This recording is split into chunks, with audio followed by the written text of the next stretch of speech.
ভারতবর্ষের লোককথায় এরকম বর্ণনা আছে, সুকরাতের শিষ্য পরম্পরায় মনীষী অরস্তু নিজ শিষ্য সিকান্দারকে ভারত থেকে গীতাজ্ঞানী গুরু সঙ্গে নিয়ে আসার নির্দেশ দিয়েছিলেন। বিশ্বের বিভিন্ন ভাষাতে মুসা, যীশুখ্রিস্ট এবং বহু সুফি মহাত্মাগণ গীতার একেশ্বরবাদেরই প্রচার করেছেন। ভাষান্তর হওয়ার জন্য পৃথক বোধ হলেও এ সমস্তই গীতা শাস্ত্রের সিদ্ধান্ত।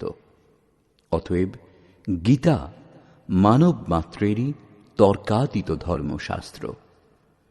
গীতার তাৎপর্য যথার্থ গীতারূপে প্রস্তুত করে স্বামী অর্গড়ানন্দজি মহারাজ মানব মাত্রকে এক অমূল্য নিধি প্রদান করেছেন।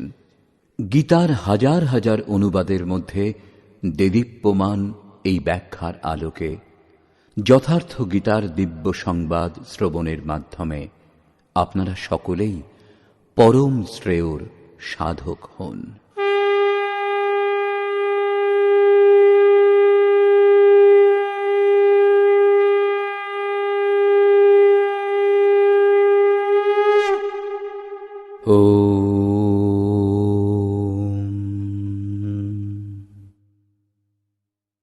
শ্রী পরমাত্মনে নমঃ। যথার্থ গীতা, শ্রীমদ্ ভগবৎ গীতা, অথ পঞ্চম অধ্যায়। তৃতীয় অধ্যায়ে অর্জুন জিজ্ঞাসা করেছিলেন, ভগবান, যদি জ্ঞানযোগী শ্রেষ্ঠ বলে আপনার অভিমত, তাহলে আপনি কেন আমাকে ভয়ঙ্কর কর্মে নিযুক্ত করছেন? নিষ্কাম কর্মযোগ অপেক্ষা জ্ঞানযোগ অর্জুনের সরল বলে মনে হয়েছিল, কারণ জ্ঞানযোগে পরাজয় হলে দেবত্ব লাভ হয় এবং জয়লাভে মহামহিম স্থিতি, উভয় অবস্থাতেই মনে হয়েছিল লাভ। কিন্তু এখন অর্জুন উত্তমরূপে অবগত হয়েছেন যে উভয় মার্গেই কর্ম করতে হবে। যোগেশ্বর তাকে সংশয় শূন্য হয়ে তত্ত্বদর্শী মহাপুরুষের শরণাগত হওয়ার জন্য নির্দেশ দিলেন, কারণ জ্ঞান লাভের স্রোত তত্ত্বদর্শী মহাপুরুষ। অতএব উভয় পথের মধ্যে থেকে একটি নির্বাচনের পূর্বে তিনি নিবেদন করলেন, অর্জুন উবাচ,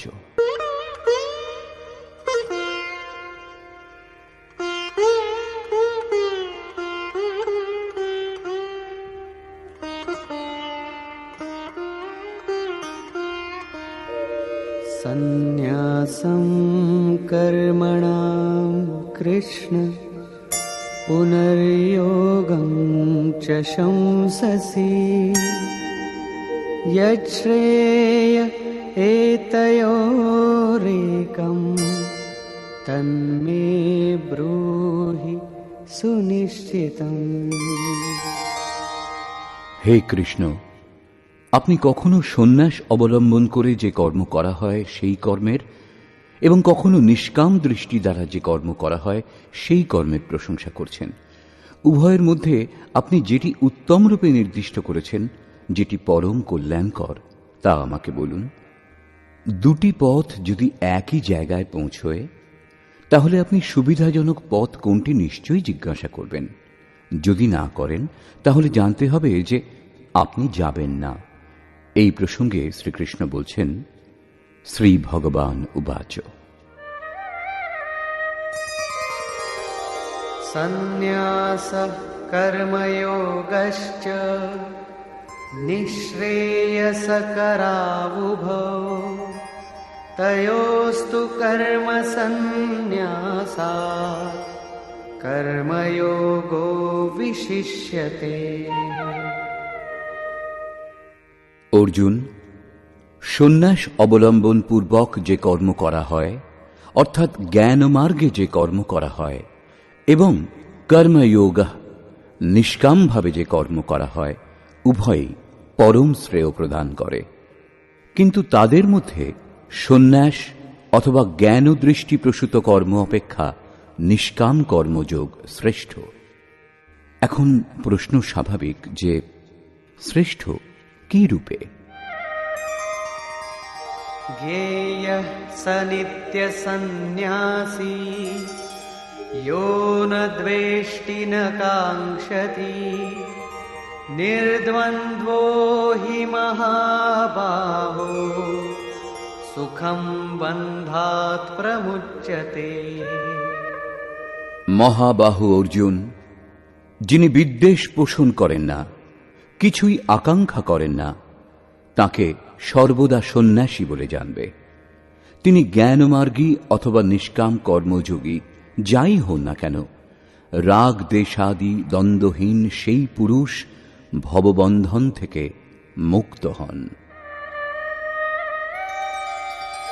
साङ्ख्ययोगौ पृथग् बालाः प्रवदन्ति न पण्डिताः एकमप्यास्थितः सम्यग् उभयोर्विन्दते फलम्। এই পথে যাদের জ্ঞান এখন উত্তল্প, তারা নিষ্কাম কর্মযোগ এবং জ্ঞানযোগ উভয়কেই ভিন্ন ভিন্ন মনে করেন। কিন্তু পূর্ণ জ্ঞাতা পণ্ডিতগণ এইরূপ মনে করেন না, কারণ উভয়ের মধ্যে একটিতেও উত্তম রূপে স্থিত পুরুষ উভয়ের ফলরূপ পরমাত্মাকে লাভ করেন। উভয়ের ফল এক, সেই জন্য উভয়ই সমতুল বলে বিবেচিত হয়।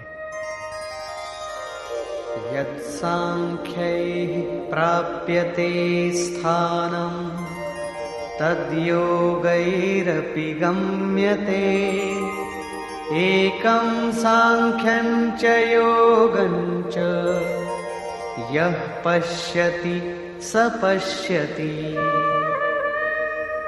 সাংখ্য দৃষ্টি ভাবাপন্ন কর্মযোগী যেখানে পৌঁছন, নিষ্কাম কর্মের মাধ্যমে যিনি কর্ম করেন তিনিও সেই একই স্থানে পৌঁছন। সেই জন্য যিনি উভয়কেই ফলের দৃষ্টিতে এক দেখেন তিনি যথার্থ জ্ঞানী। যদি উভয়েই একই স্থানে পৌঁছয় তবে নিষ্কাম কর্মযোগ বিশেষ কেন? শ্রীকৃষ্ণ বলছেন,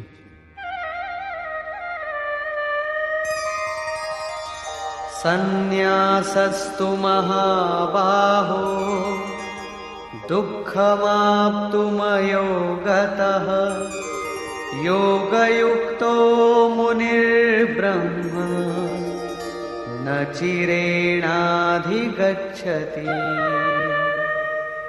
অর্জুন, নিষ্কাম কর্মযোগের আচরণ ব্যতীত সন্ন্যাস অর্থাৎ সর্বস্বের ন্যাস প্রাপ্ত হওয়া দুঃখপ্রদ। যখন যোগের আচরণই আরম্ভ হয়নি তখন তা প্রায় অসম্ভব।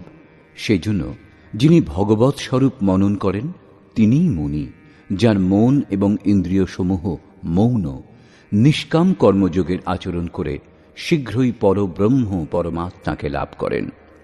স্পষ্ট হল যে জ্ঞানযোগে নিষ্কাম কর্মযোগেরই আচরণ করতে হয়, কারণ দুটিতেই ক্রিয়া এক। সেই যজ্ঞের ক্রিয়া যার শুদ্ধ অর্থ আরাধনা। উভয় মার্গেই তফাৎ কেবল কর্তার দৃষ্টিকোণের। একজন নিজের ক্ষমতা বুঝে লাভ লোকসান বিবেচনা করে এই কর্মে প্রবৃত্ত হন, এবং অন্যজন যিনি নিষ্কাম কর্মযোগী তিনি ইষ্টের ওপর নির্ভর করে এই ক্রিয়াতে প্রবৃত্ত হন। উদাহরণস্বরূপ, একজন ব্যক্তিগতভাবে পড়ে, অন্যজন সংস্থাগতভাবে। উভয়ের পাঠ্যক্রম এক, পরীক্ষাও এক, পরীক্ষক নিরীক্ষক উভয়েই এক। এইরূপ উভয়ের সদ্গুরু তত্ত্বদর্শী এবং উপাধি এক, কেবল পড়বার পদ্ধতি তাদের ভিন্ন। হ্যাঁ, সংস্থাগত ছাত্রের জন্য সুবিধা অধিক থাকে। পূর্বে শ্রীকৃষ্ণ বলেছেন যে কাম এবং ক্রোধ দুর্জয় শত্রু। অর্জুন, এদের তুমি বিনাশ করো। অর্জুনের মনে হল এ তো বড় কঠিন। তখন শ্রীকৃষ্ণ বললেন, না, দেহ থেকে উৎকৃষ্ট ইন্দ্রিয়, ইন্দ্রিয় থেকে উৎকৃষ্ট মন, মন থেকে উৎকৃষ্ট বুদ্ধি, বুদ্ধি থেকে উৎকৃষ্ট তোমার স্বরূপ, সেখান থেকেই তুমি প্রেরিত। এই প্রকার নিজের ক্ষমতা বুঝে নিজের শক্তি সম্বল করে স্বাবলম্বী হয়ে কর্মে প্রবৃত্ত হওয়া জ্ঞানযোগ। শ্রীকৃষ্ণ বলেছিলেন, চিত্তকে ধ্যানস্থ করে কর্মগুলি আমাকে সমর্পণ করে আশা, মমতা এবং সন্তাপ রহিত হয়ে যুদ্ধ করো। সমর্পণের সঙ্গে ইষ্টের উপর নির্ভর করে সেই কর্মে প্রবৃত্ত হওয়া নিষ্কাম কর্মযোগ। উভয়ের ক্রিয়া এবং পরিণাম এক। এরই ওপর জোর দিয়ে যোগেশ্বর শ্রীকৃষ্ণ এখানে বলছেন যে যোগের আচরণ ব্যতীত সন্ন্যাস অর্থাৎ শুভাশুভ কর্মের সমাপ্তির স্থিতি লাভ অসম্ভব। শ্রীকৃষ্ণের অনুসারে এরূপ কোনো যোগ নেই যে হাত গুটিয়ে বসে এটা বললেই হল, আমি পরমাত্মা, শুদ্ধ বুদ্ধ, আমার কর্ম করবার প্রয়োজন নেই, আমার কোনো বন্ধন নেই, আমি ভালো মন্দ যা কিছু করি তা আমি করি না, ইন্দ্রিয় সমূহ নিজ নিজ কর্মে প্রবৃত্ত। এরূপ কপটতা শ্রীকৃষ্ণের শব্দে কোথাও নেই। সাক্ষাৎ যোগেশ্বরও নিজের অনন্য সখা অর্জুনকে কর্ম ছাড়া এই স্থিতি প্রদান করতে পারেননি। এরূপ করতে পারলে গীতার প্রয়োজন কি ছিল? কর্ম করতেই হবে, কর্ম করেই সন্ন্যাসের স্থিতি লাভ করা সম্ভব এবং যোগযুক্ত পুরুষ শীঘ্রই পরমাত্মাকে লাভ করেন। এরূপ পুরুষের লক্ষণ কি? এই প্রসঙ্গে শ্রীকৃষ্ণ বলছেন,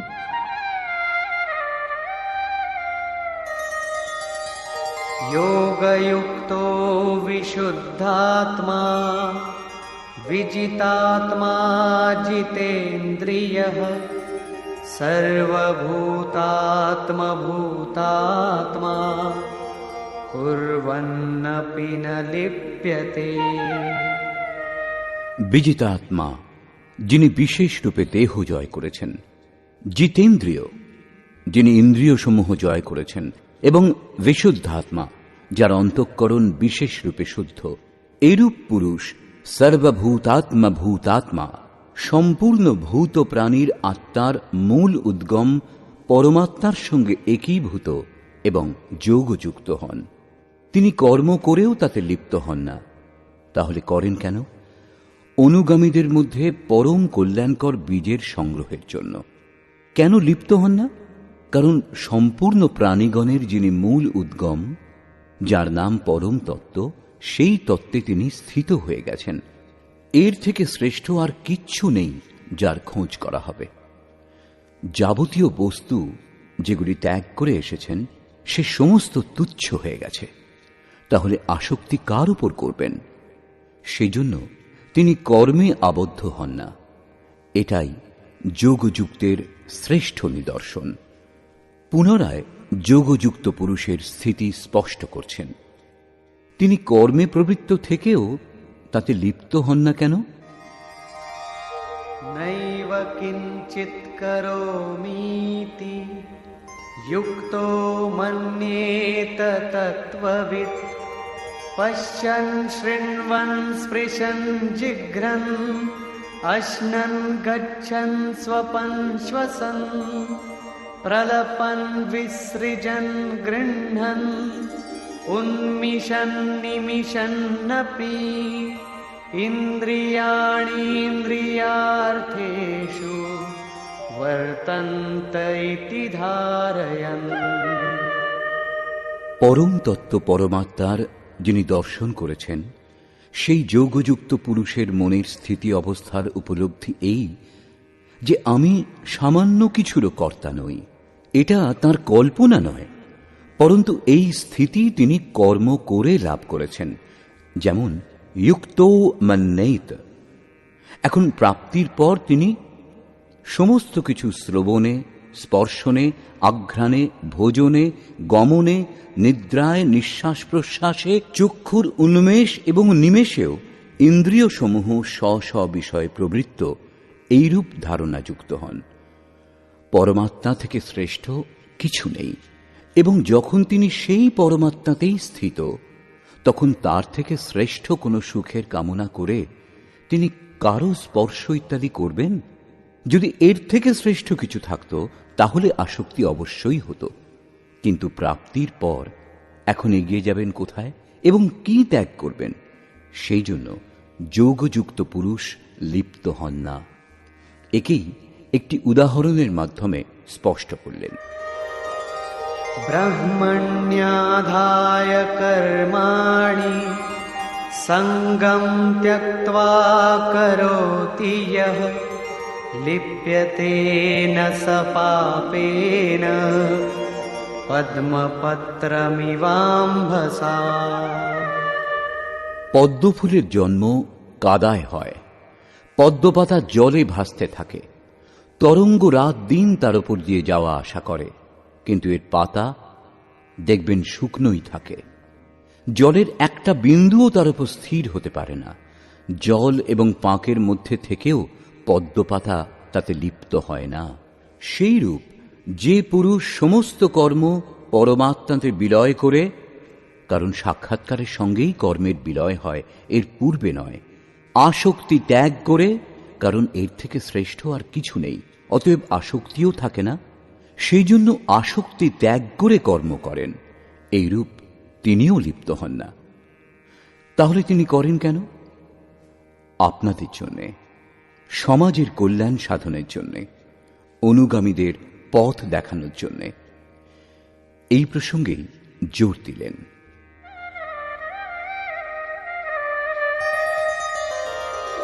कायेन मनसा बुद्ध्या केवलैरिन्द्रियैरपि योगिनः कर्म कुर्वन्ति सङ्गं त्यक्त्वात्मशुद्धये। যোগীগণ কেবল ইন্দ্রিয়, মন, বুদ্ধি এবং দেহের আসক্তি ত্যাগ করে আত্মশুদ্ধির জন্য কর্ম করেন।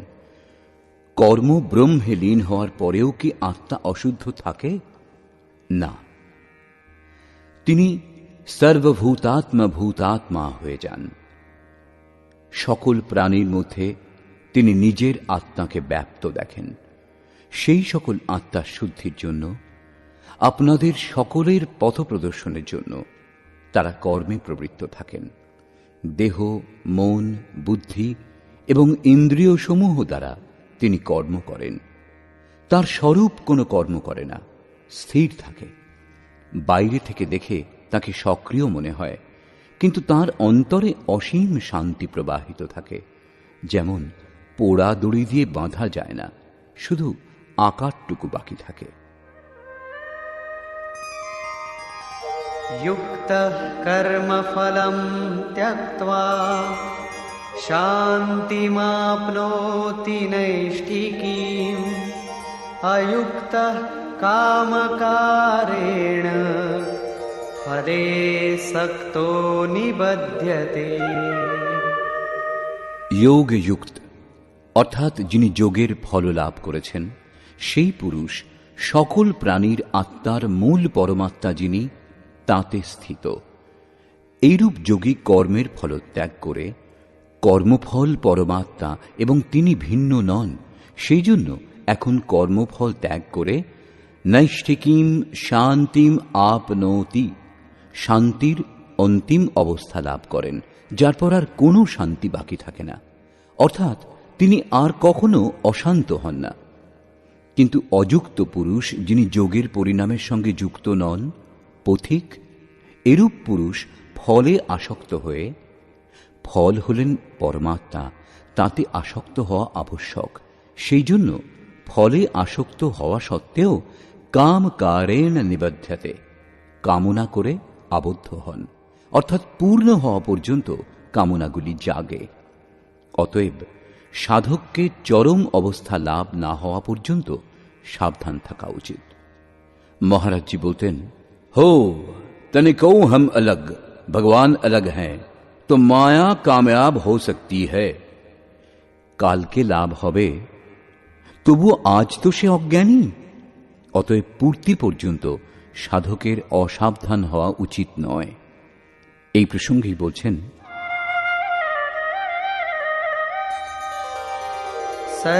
सर्वकर्माणि मनसा सन्न्यस्यास्ते सुखं वशी नवद्वारे पुरे देहि नैव कुर्वन्न कारयन्।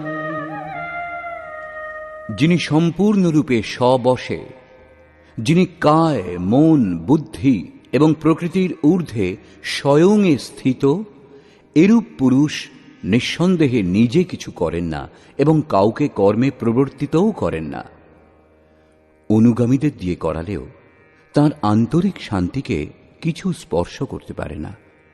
এরূপ স্বরূপস্থ পুরুষ শব্দাদি বিষয়গুলিকে যে নবোদ্দারের মাধ্যমে অনুভব করেন, সেই নবোদ্দার দুটি কান, দুটি চোখ, দুটি নাসিকা ছিদ্র, একটি মুখ, উপস্থ এবং পায়ুযুক্ত দেহরূপ গৃহে সমস্ত কর্ম মন থেকে ত্যাগ করে স্বরূপানন্দেই স্থিত থাকেন।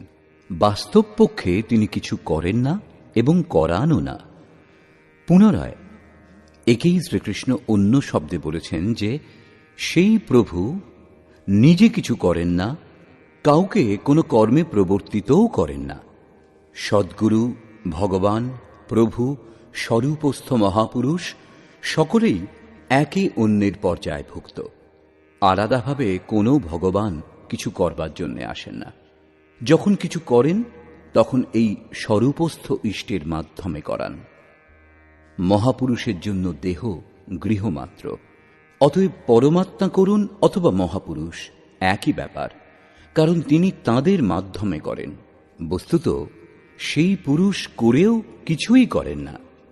এই প্রসঙ্গেই এর পরের শ্লোকটিতে বলছেন, ন কর্তৃত্বম ন কর্মাণি লোকস্য সৃজতি প্রভুঃ ন কর্মফল সংযোগম স্বভাবস্তু প্রবর্ততে।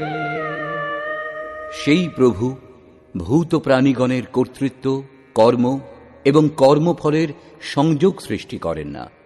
স্বভাবে যে প্রকৃতির চাপ, সেই অনুসারেই সকলে প্রবর্তিত হয়। যার যেমন প্রকৃতি, সাত্ত্বিক, রাজসিক অথবা তামসিক, সেই স্তর থেকেই সে প্রবর্তিত হয়। প্রকৃতি তো বিস্তৃত, কিন্তু আপনার উপর ততটাই প্রভাব বিস্তার করতে পারে যতটা আপনার স্বভাব বিকৃত অথবা উন্নত।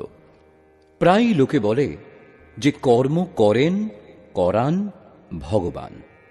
আমরা তো যন্ত্র মাত্র, আমাদের দিয়ে তিনি ভালো করান অথবা মন্দ। কিন্তু যোগেশ্বর শ্রীকৃষ্ণ বলছেন, প্রভু স্বয়ং কিছু করেন না এবং কাউকে দিয়ে করানও না এবং জোগাড়ও করে দেন না। লোকে স্বভাবে স্থিত প্রকৃতির চাপ অনুসারেই আচরণ করে, সতই কার্য করে। তারা নিজের স্বভাবের জন্য করতে বাধ্য হয়, ভগবান করেন না। তাহলে লোকে বলে কেন যে ভগবান করেন? এই প্রসঙ্গে যোগেশ্বর বলছেন,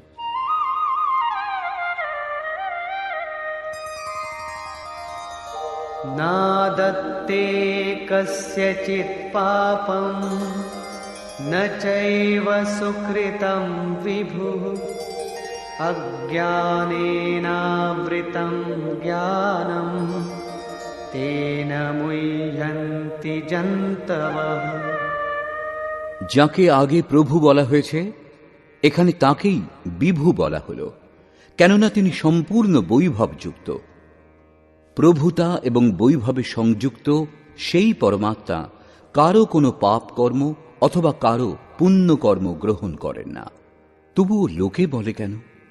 এই কারণে যে অজ্ঞানে জ্ঞান আবৃত হয়ে আছে তাদের। এখনো প্রত্যক্ষ গোচরীভূত যে জ্ঞান, তা হয়নি।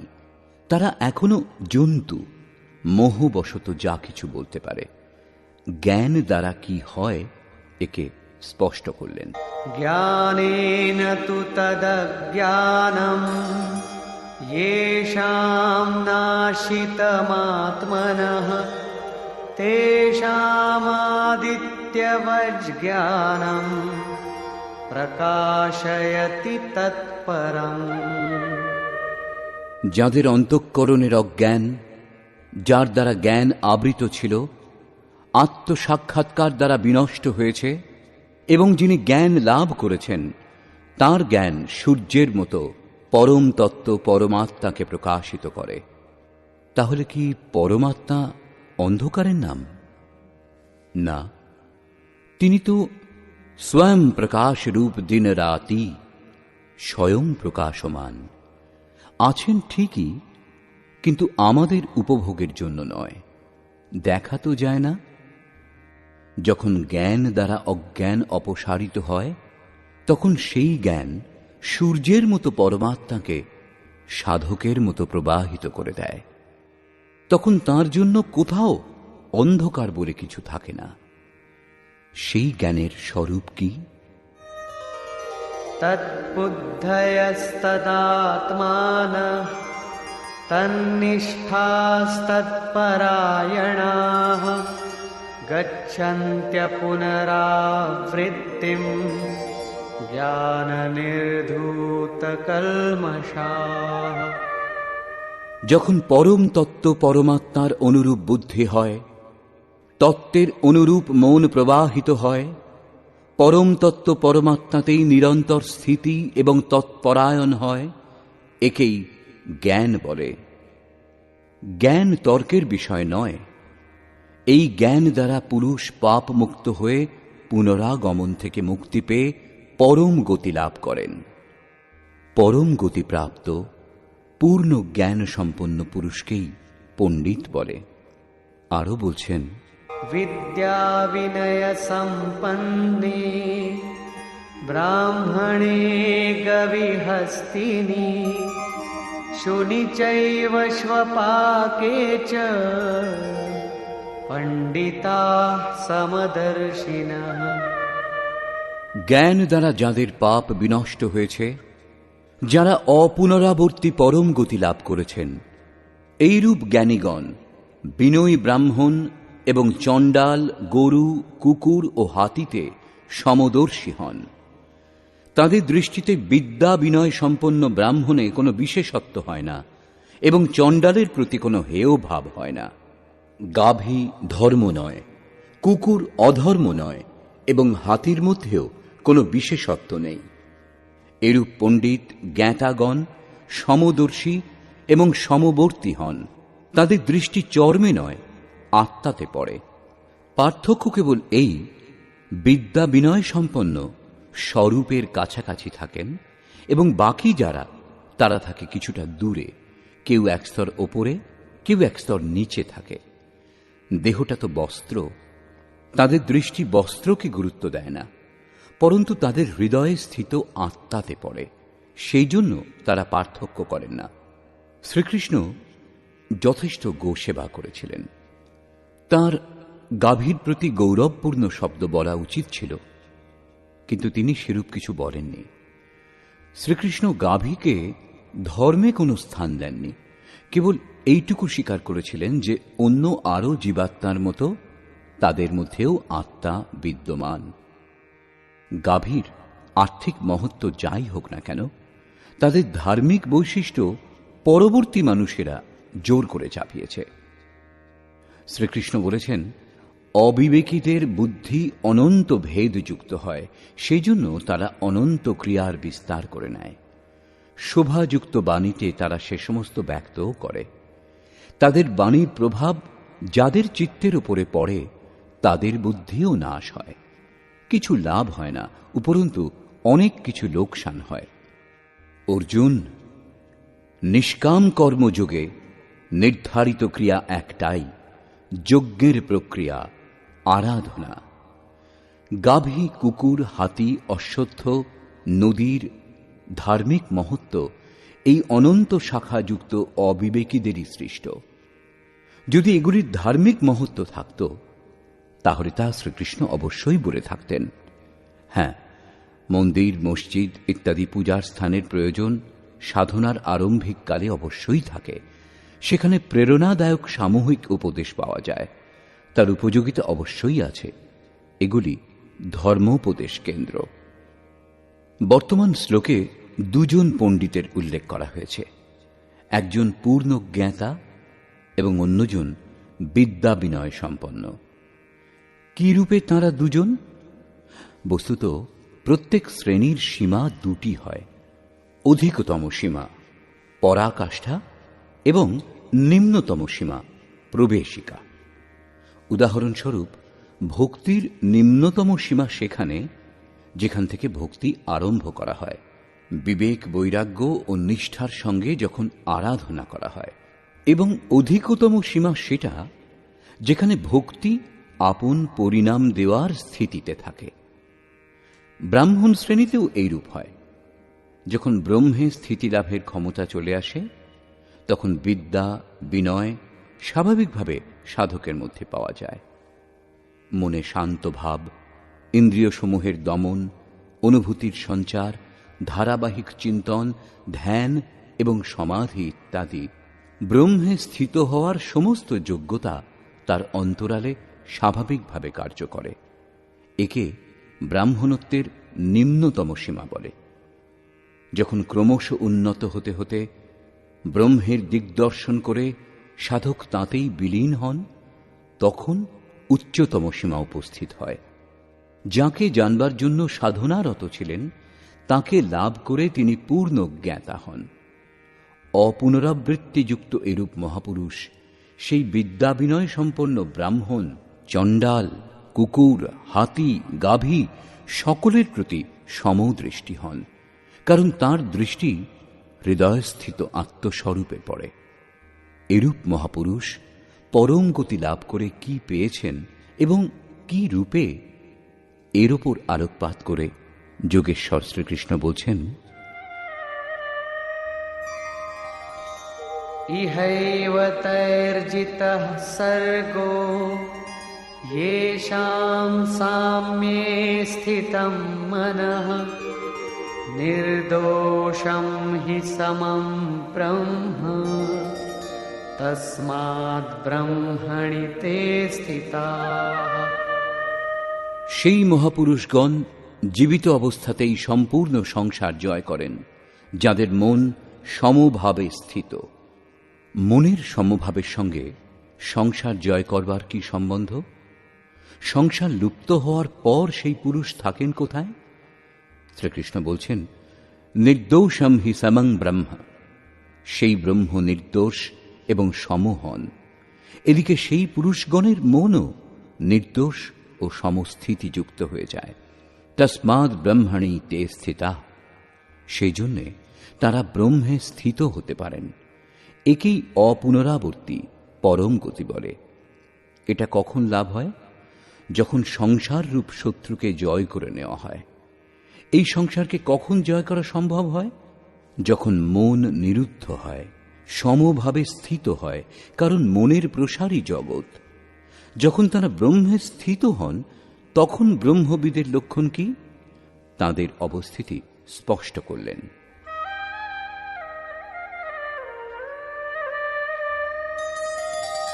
न प्रहृष्येत् प्रियं प्राप्य नो द्विजेत् प्राप्य चाप्रियं स्थिरबुद्धिरसम्मूढो ब्रह्मविद् ब्रह्मणि स्थितः। সেই জন্য সাধারণ লোকে যাকে প্রিয় বলে মনে করে, তাকে পেয়ে তিনি উৎফুল্ল হন না, এবং যাকে লোকে অপ্রিয় বলে ভাবে, যেমন ধর্মাবলম্বী প্রতীকরূপে ব্যবহার করেন, তাকে পেয়ে তিনি উদ্বিগ্ন হন না। তার প্রিয় অপ্রিয় বলে কেউ থাকে না। এরূপ স্থির বুদ্ধি অসংমূঢ়, সংশয় শূন্য, ব্রহ্মবিদ, ব্রহ্মের সঙ্গে সংযুক্ত, ব্রহ্মবেত্তা, ব্রহ্মণি স্থিত, পরাৎপর ব্রহ্মে সদৈব স্থিত থাকেন। बाह्यस्पर्शेष्वसक्तात्मा विन्दत्यात्मनि यत्सुखम् स ब्रह्मयोगयुक्तात्मा सुखमक्षयमश्नुते। বাহ্য সংসারের বিষয় ভোগে অনাসক্ত পুরুষ অন্তরাত্মাতে স্থিত যে সুখ বিদ্যমান, সেই সুখ লাভ করেন। সেই পুরুষ ব্রহ্মযোগ যুক্তাত্মা, পরব্রহ্ম পরমাত্মায় মিলিত হয়ে যুক্তাত্মা হন। সেই জন্য তিনি অক্ষয় আনন্দ উপভোগ করেন, যে আনন্দ কখনো ক্ষয় হয় না। এই আনন্দ উপভোগ করতে কে সমর্থ? যিনি বাহ্য বিষয় ভোগে অনাসক্ত। তাহলে কি ভোগ বাধক? ভগবান শ্রীকৃষ্ণ বলছেন, ये हि संस्पर्शजा भोगा दुःखयोनय एव ते आद्यन्तवन्तः कौन्तेय न तेषु रमते बुधः। কেবল ত্বকই নয়, সকল ইন্দ্রিয় স্পর্শ করে। দেখা চোখের স্পর্শ, শোনা কানের স্পর্শ। এই প্রকার ইন্দ্রিয়সমূহ এবং বিষয়সমূহের সংযোগে উৎপন্ন সকল ভোগ যদ্যপি ভোগকালে সুখদায়ক বলে মনে হয়, কিন্তু নিঃসন্দেহে সে সকল দুঃখয়োনয়, দুঃখদায়ক যোনির কারণ। এই ভোগই যোনিগুলির কারণ। শুধু তাই নয়, ভোগের কামনা মনে জাগে এবং কামনা পূরণের পর তা নাশ হয়ে যায়। ভোগ নাশবান। সেই জন্য কৌন্তেয়, বিবেকী পুরুষ তাতে আবদ্ধ হন না। ইন্দ্রিয়সমূহের এই স্পর্শে কি থাকে? কাম এবং ক্রোধ, রাগ এবং দ্বেষ। এই প্রসঙ্গে শ্রীকৃষ্ণ বলছেন, शक्नोति हैव यः सोढुम् प्राक्शरीरविमोक्षणात् कामक्रोधोद्भवं वेगं स युक्तः स सुखी नरः। সেই জন্য যে মনুষ্য দেহ বিনাশের পূর্বেই কাম এবং ক্রোধ থেকে উৎপন্ন বেগ সহ্য করতে, নাশ করতে সক্ষম হন, তিনি নর, অর্থাৎ যিনি রমণ করেন না। তিনি এই লোকে যোগযুক্ত এবং সুখী। এরপর আর দুঃখ নেই। সেই সুখে অর্থাৎ পরমাত্মাতে স্থিতি লাভ করেন। জীবিত অবস্থাতেই এর প্রাপ্তির বিধান, মৃত্যুর পর নয়। সন্ত কবীর এই বিষয়ে স্পষ্ট বলেছেন, অবধূ জীবত মে কর আশা। তাহলে কি মৃত্যুর পর মুক্তি লাভ হয় না? তিনি বলেছেন, মুয়ে মুক্তি গুরু কহে স্বার্থী, ঝুঠা দে বিশ্বাসা। এই কথন যোগেশ্বর শ্রীকৃষ্ণেরও, যে দেহ থাকতেই মৃত্যুর পূর্বেই যিনি কাম ক্রোধের বেগ নাশ করতে সক্ষম, সেই পুরুষ এই লোকে যোগী, তিনি সুখী। কাম ক্রোধ বাহ্য স্পর্শই শত্রু, এদের জয় করুন।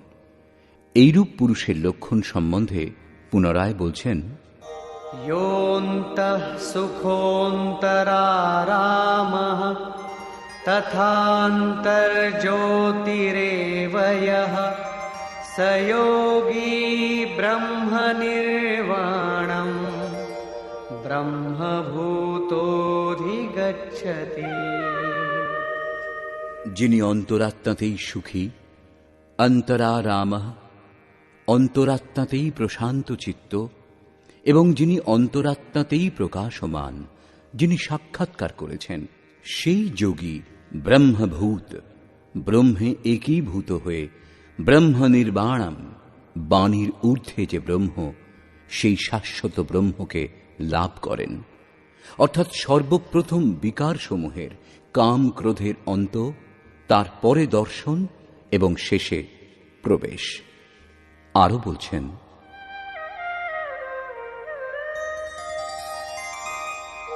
लभन्ते ब्रह्मनिर्वाणम् ऋषयः क्षीणकल्मषाः छिन्नद्वैधायतात्मानः सर्वभूतहिते रताः।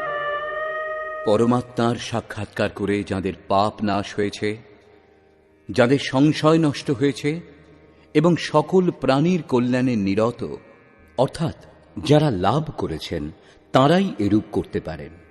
যারা গর্তে পড়ে আছে তারা অন্যকে কি করে বাইরে বার করবে? সেই জন্য মহাপুরুষগণের স্বাভাবিক গুণ করুণা এবং যথাত্মানঃ, জিতেন্দ্রীয় ব্রহ্মবেত্তা পুরুষ শান্ত পরব্রহ্মকে লাভ করেন। সেই মহাপুরুষের স্থিতির ওপর পুনরায় আলোকপাত করলেন।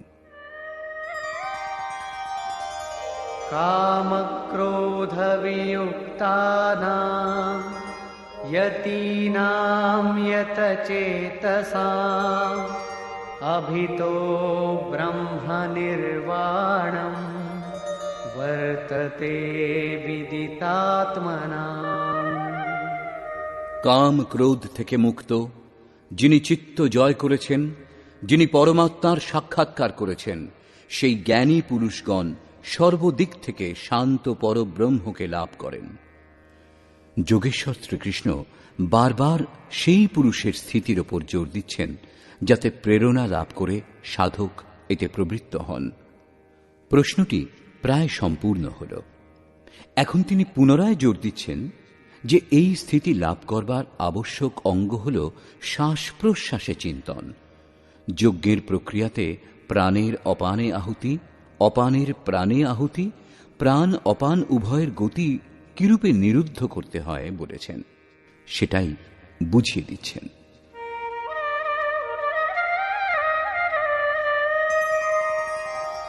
स्पर्शान् कृत्वा बहिर्बाह्यान् चक्षुश्चैवान्तरे भ्रुवोः प्राणापानौ समौ कृत्वा नासाभ्यन्तरचारिणौ यतेन्द्रियमनोबुद्धिः मुनिर्मोक्षपरायणः विगतेच्छाभयक्रोधो यः सदा मुक्त एव सः। অর্জুন, বাহ্য বিষয় এবং দৃশ্যগুলির চিন্তন না করে, সেগুলি ত্যাগ করে, দৃষ্টি ভ্রূযুগলের মধ্যে স্থির করে, ভ্রুবঃ অন্তরে, এর অর্থ এই নয় যে নেত্রদ্বয়ের মধ্যে অথবা ভ্রূযুগলের মধ্যেই কোথাও দেখবার চিন্তা করে দৃষ্টি স্থির করবেন। ভ্রূযুগলের মধ্যের অর্থ এটাই যে সোজা হয়ে বসলে দৃষ্টি ভ্রূযুগলের মধ্যে দিয়ে যেন সোজা সম্মুখে পড়ে, কখনো ডান দিকে কখনো বাঁ দিকে, এদিক ওদিক অস্থির যেন দৃষ্টি না হয়। নাকের অগ্রভাগে সোজা দৃষ্টি স্থির করে নাক যেন নজরে না পড়ে।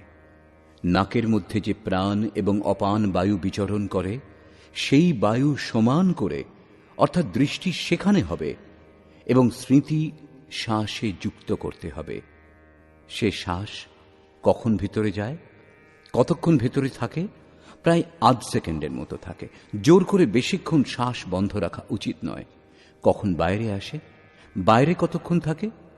বলবার দরকার নেই যে শ্বাসে যে নামধ্বনি হয় তা শুনতে পাওয়া যাবে। এইভাবে শ্বাস প্রশ্বাসে যখন স্মৃতি স্থির হবে, তখন ধীরে ধীরে শ্বাস অচল স্থির হয়ে যাবে, সম হয়ে যাবে। মনে কোনো সংকল্পের উদয় হবে না এবং বাহ্য কোনো সংকল্প অন্তরে প্রবেশ করে মনকে নাড়া দিতেও পারবে না। বাহ্য ভোগসমূহের চিন্তন বাইরেই ত্যাগ করে দিলে অন্তরেও সংকল্প জাগবে না। স্মৃতি একদম স্থির হয়ে যাবে, তৈলধারার সদৃশ। তৈলধারা জলের মতো বিন্দু বিন্দু পড়ে না, যতক্ষণ পড়ে ধারাতেই পড়ে। এইরূপ প্রাণ ও অপানের গতি সমান স্থির করে ইন্দ্রিয় সমূহ, মন এবং বুদ্ধি যিনি জয় করেছেন, ইচ্ছা, ভয় এবং ক্রোধ রহিত, যিনি মননশীলতার চরম সীমায় পৌঁছেছেন, এরূপ মোক্ষপরায়ণ মুনি সদা মুক্ত। মুক্ত হয়েও তিনি কোথায় যান, কি লাভ করেন? এই প্রসঙ্গে বলছেন, ভোক্তারং যজ্ঞতপসাম সর্বলোকমহেশ্বরম সুহৃদং সর্বভূতানাং জ্ঞাত্বা মাং শান্তিমৃচ্ছতি। সেই মুক্ত পুরুষ আমাকে যজ্ঞ এবং তপস্যার ভোক্তা, সর্বলোকের ঈশ্বরের ঈশ্বর, সকল প্রাণীর স্বার্থরহিত হিতৈষী, সাক্ষাৎ এই রূপ জেনে শান্তি লাভ করেন। শ্রীকৃষ্ণ বলছেন, সেই পুরুষের শ্বাস প্রশ্বাসের যজ্ঞ এবং তপস্যার ভোক্তা আমি, যজ্ঞ এবং তপস্যা অবশেষে যার মধ্যে বিলীন হয় সেও আমি। সেই পুরুষ আমাকে লাভ করেন। যজ্ঞের শেষে যার নাম শান্তি, তা আমারই স্বরূপ। সেই মুক্ত পুরুষ আমাকে জানেন এবং জানবার পর আমাকেই লাভ করেন। একেই শান্তি বলে। আমি যেমন ঈশ্বরেরও ঈশ্বর, সেইরূপ তিনিও। নিষ্কর্ষ। বর্তমান অধ্যায়ের আরম্ভে অর্জুন জিজ্ঞাসা করেছিলেন যে কখনো আপনি নিষ্কাম কর্মযোগের এবং কখনো সন্ন্যাস মার্গ অনুসারে যে কর্ম করা হয় তার প্রশংসা করছেন। অতএব উভয়ের মধ্যে যেটা আপনি চূড়ান্ত বলে নির্দিষ্ট করেছেন, যা পরম কল্যাণকর, তা আমাকে বলুন। শ্রীকৃষ্ণ বললেন, অর্জুন, দুটিই পরম কল্যাণকর। উভয় মার্গেই সেই নির্ধারিত যজ্ঞের প্রক্রিয়াই সম্পাদন করা হয়।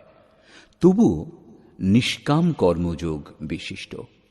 এর অনুষ্ঠান না করলে সন্ন্যাস অর্থাৎ শুভাশুভ কর্মগুলি শেষ হয় না।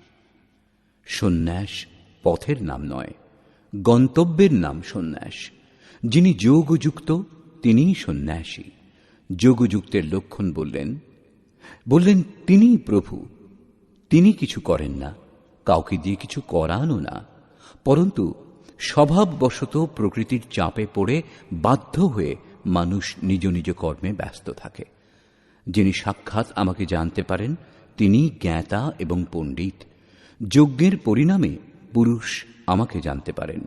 শ্বাস প্রশ্বাসে জপ এবং যজ্ঞ তপস্যা যার মধ্যে বিলীন হয় সে আমি। যজ্ঞের পরিণাম স্বরূপ আমাকে জানবার পর তাঁরা যে শান্তি লাভ করেন তাও আমি, অর্থাৎ শ্রীকৃষ্ণ সদৃশ মহাপুরুষের মতো স্বরূপ তাঁরাও লাভ করেন।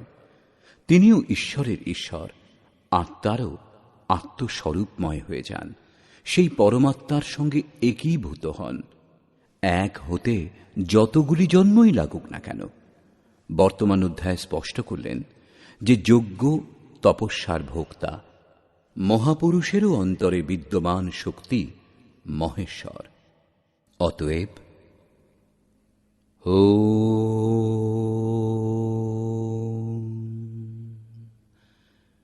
এই প্রকার শ্রীমদ্ ভগবদ্ গীতারূপী উপনিষদ এবং ব্রহ্মবিদ্যা তথা যোগশাস্ত্র বিষয়ক শ্রীকৃষ্ণ এবং অর্জুনের সংবাদে যজ্ঞভোক্তা মহাপুরুষস্থ মহেশ্বর নামক পঞ্চম অধ্যায় পূর্ণ হল। এই প্রকার শ্রীমৎ পরমহংস পরমানন্দজির শিষ্য স্বামী অর্গড়ানন্দকৃত শ্রীমদ্ ভগবদ্ গীতার ভাষ্য যথার্থ গীতাতে যজ্ঞভোক্তা মহাপুরুষস্থ মহেশ্বর নামক পঞ্চম অধ্যায় সমাপ্ত হল। হরি ওম তৎসৎ।